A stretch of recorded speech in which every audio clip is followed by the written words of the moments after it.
राजकीय जीवनात एवढ्या निवडणुकाला एवढ्या त्यापेक्षा निश्चित एका सर्वसामान्य कुटुंबातल्या एका शिक्षकाच्या मुलाला एका शेतकऱ्याच्या मुलाला खासदार करण्यात साहेबांना जो आनंद झाला असेल तो या मागे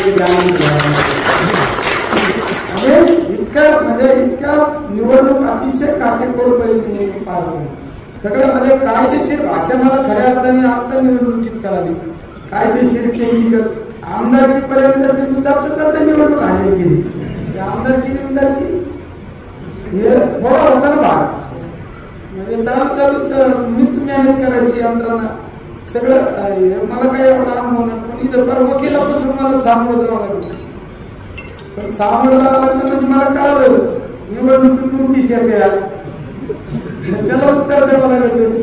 पण ती सुद्धा साहेबांनी मला नोटीस आल्या मला कळलं नाही. पण नंतर कळलं मला इतक्या वेळा नोटीस आलवल्या आणि त्याला उत्तर पण दिलं.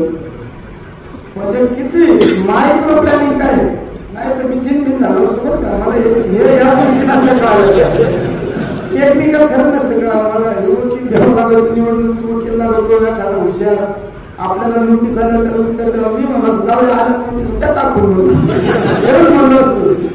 मला कधी नोटीस आल्या भानगडी केलंच नाही ना. आले एखादं मला समज जरी आणून कोर्टा भेटत पहिले यायचं आता नाही. आमदारकीच्या आधी ज्ञान घेऊन नाही जाऊ वारा निघाव बोलायचं अरे नोटीस आलं ना आपण बघितलं पण नाही. म्हणजे या गोष्टी असतात निवडणुकीत आपण एक महत्वाचा पाहणा असतो तो पाहता मला आता कळाला. म्हणजे आपण लढाईला जिंकताना लढाईला जाताना ना सगळी सामग्री लागते आणि ही म्हणजे सगळी सामग्री जी लढाईची तयारी करणारी हे म्हणजे श्रीकृष्ण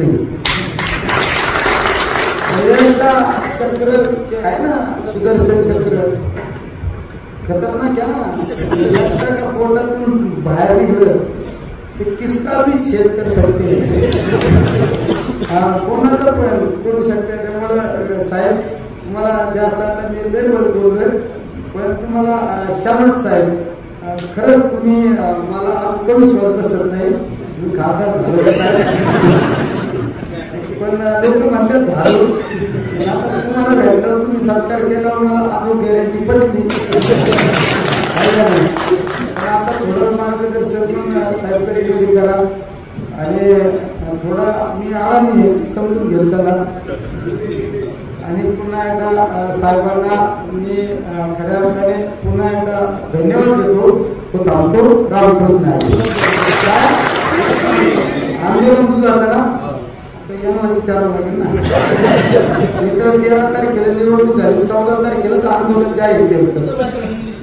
14 तारखेला मला यांनी सल्ला दिला तू निवडणूक झाली याचा अर्थ तुला आंदोलन करता येणार उमेदवार आहे ते काहीतरी डिस्क्वालिफाईड मला डिस्क्वालिफाईड डिस्क्वालिफाईडला पण पाठवलं देणार. मला तेवढं साहेब सांगितलं मी असं आंदोलन मोठं करतो ना नाही कोणाला मंत्र्याला घेऊन जाणार मी आमदार निर्बंधी आणि सुद्धा बाबत 2 गोष्टीबाबत आपल्याला आंदोलन करायचं त्या 2 गोष्टी फायदा झालेला आपल्याला. आणि जर आपण शेतकऱ्यांना न्याय देऊ शकलो ना तर खऱ्या अर्थाने शेतकऱ्यांना वगैरे आपण सुद्धा आंदोलन करू. इंग्रजीचं तुम्हाला ना माझा लोकसभेतलं जे पहिलं भाषण असेल ना ते इंग्लिश मध्येच असणार. टीव्हीवर दिसेल ना तुम्हाला